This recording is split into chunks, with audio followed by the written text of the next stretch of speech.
Thank you for watching this video. It'll be about 10 minutes, and I'd like to just make a few comments about the COVID-19 virus and then introduce the self-compassion break. So my name is Germer, and I'm one of the co-developers of the MSc program along with Kristen Neff. And yeah, we are in strange times indeed with COVID-19. I think just about everybody on this planet is affected in some way, if only through the news. But a lot of us are practicing social distancing, and as a result, many people are feeling alone, isolated, disconnected from others, and as a result of that, the anxiety seems to be increasing, but also anxiety about one's financial health or physical health, concerns about other people, perhaps elderly parents. So there's actually a lot of stress going around right now.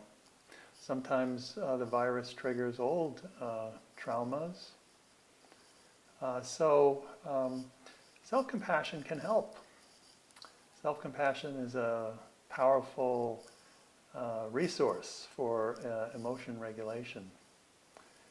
It consists of three parts, as Kristen Neff has defined self-compassion.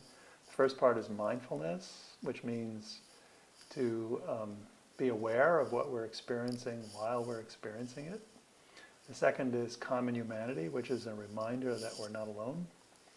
And the third is self-kindness, which is the ability to treat ourselves in the same way as we might treat a good friend when they're struggling.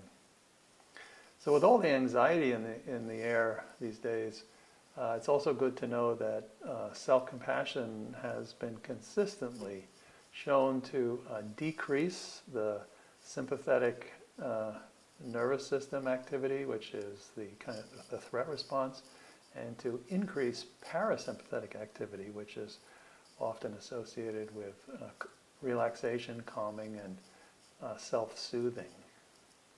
So the self-compassion break speaks to those three components of self-compassion.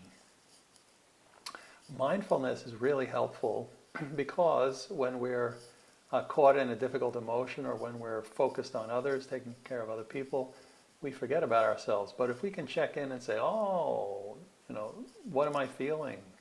We actually then can get a little space, a little distance from what we're feeling. And that then gives us room to respond in a new way. So the other two components are wonderful ways of responding. The first is common humanity, which is to remember that I'm not alone.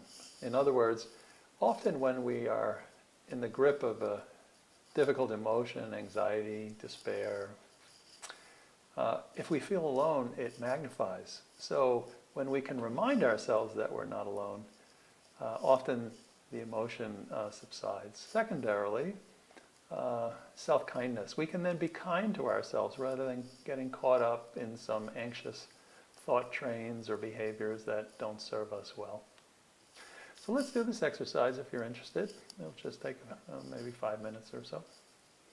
So I'd like you first to find a comfortable seat, a place where you can relax, and then allow your eyes to close, partially or fully. And then ask yourself, how has my life been impacted by the COVID-19 pandemic?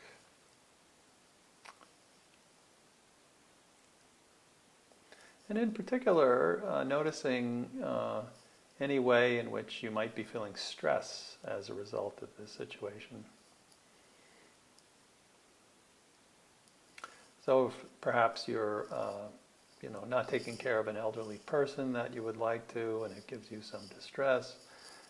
Perhaps you can't buy things that you need. Perhaps you look at other people kind of suspiciously as you walk to a grocery store, and it makes you feel uncomfortable. Perhaps even washing your hands is not as simple a thing as it used to be. So I'd like you to think of some situation that's kind of in the mild to moderate realm, some way in which your life has been impacted.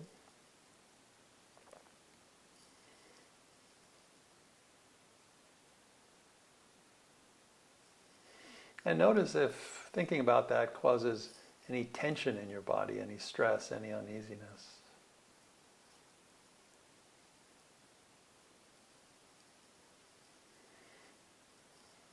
And if it does, seeing if you can just say to yourself, validate for yourself, yeah, you know, this is hard. This is hard. This is difficult. My life is not so easy right now. It feels like this sometimes, right now. It's tough. Whatever language works for you to validate how you're feeling, and maybe also even doing it in a kind way, as you might for a friend.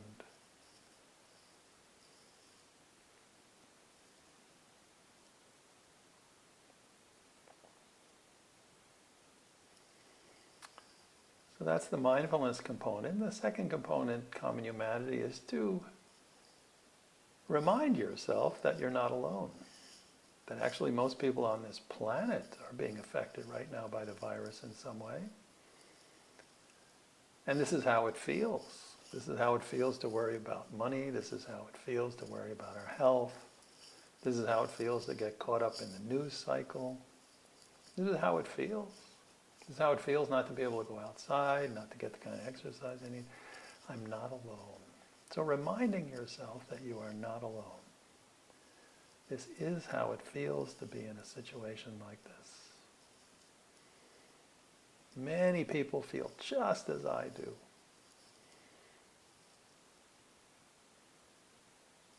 Connecting, as it were, with the size of the cloth.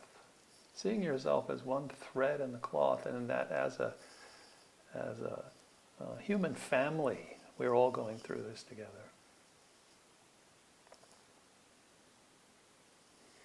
And then finally, this self-kindness part. Seeing if you can't gently rub your hands together, or maybe stroke your wrists, or maybe gently rub your chest. Doing this in a way to offer yourself an expression of kindness. In other words, because this is hard, you deserve kindness. You can show it physically in this way.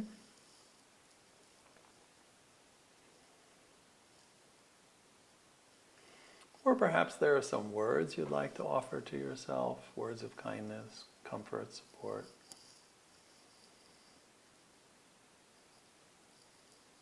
I know this is hard.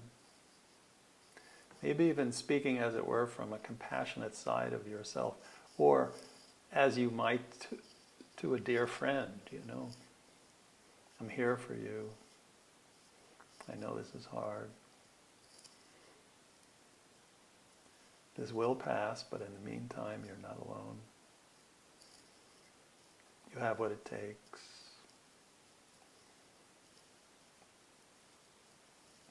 Take very good care of yourself. I love you. Some words of kindness that you might say to a friend. See if you can't now, just try them out for yourself and notice what happens when you do that.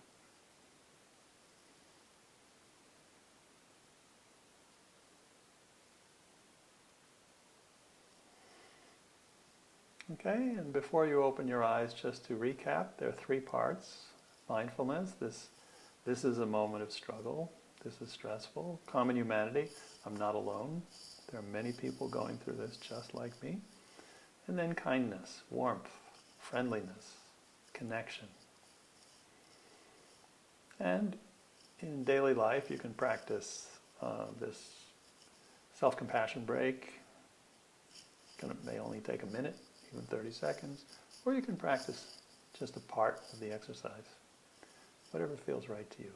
And so now, if you're ready, to please open your eyes.